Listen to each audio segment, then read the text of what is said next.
Joe Biden is sponsoring regime change in black countries.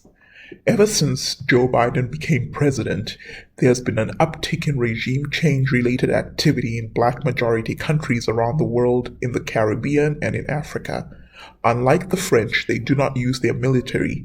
Instead, they're using non-profits or non-governmental organizations to funnel resources that destabilize the governments and economy in black countries while selling stupid Western ideas to young people.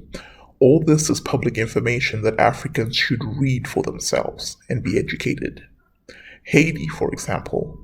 Only a few weeks after the inauguration of Joe Biden as president, the administration began sponsoring regime change and promoting activities that destabilize countries in Africa and the Caribbean. Within 5 months, the Biden administration had sponsored a coup in Haiti and has caused chaos ever since.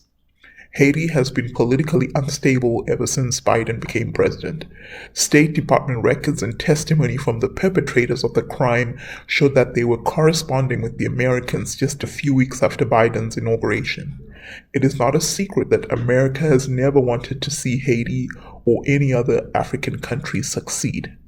Now the US government is sponsoring regime change, destabilizing African governments, and selling stupid Western ideas through several little-known non-profits or non-governmental organizations, including the National Endowment for Democracy, Solidarity Center, Center for International Private Enterprise, International Republican Institute, and the National Democratic Institute.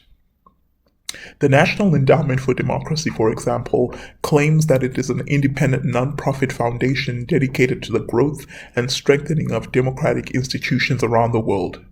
Each year, the NED makes more than 2,000 grants to support the projects of non-governmental groups abroad who are working for democratic goals in more than 100 countries. Interestingly, the NED is a private non-profit grant-making organization that receives its annual appropriational budget from the US Congress through the Department of State. In other words, the US government uses this organization to funnel money into countries to use for so-called democracy initiatives. And you can actually find a list of their funded projects per country and per year listed on their website.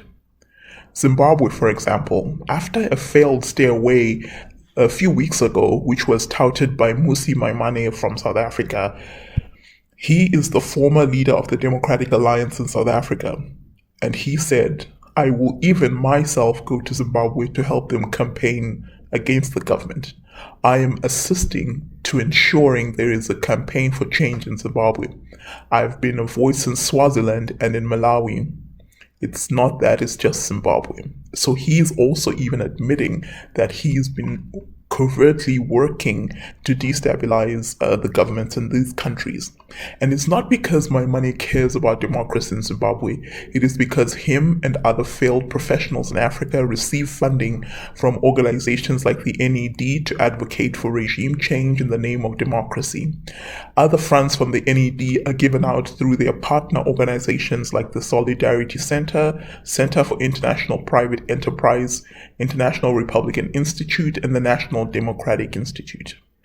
The National Democratic Institute, for example, since 1998, the NDI says it has focused its work in Zimbabwe on promoting credible elections and encouraging dialogue between the government and opposition parties.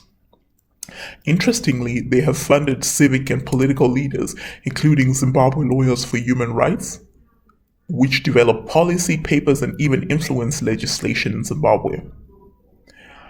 They claim, and most recently, the NDI is implementing a program that supports its local partners to assess public opinion in the pre- and post-election periods. So the NDI, alongside the International Republican Institute, also conducted a joint international observation mission of Zimbabwe's 2008 elections. Wake up, Africans, because this is the US government indirectly influencing and destabilizing governments in Africa. And while many Africans work for and advocate for NGOs that seemingly pay more than most jobs in Africa, we must remember that this money comes with strings attached. The US government has an agenda that is not the empowerment of Africans. It is of the empowerment of America.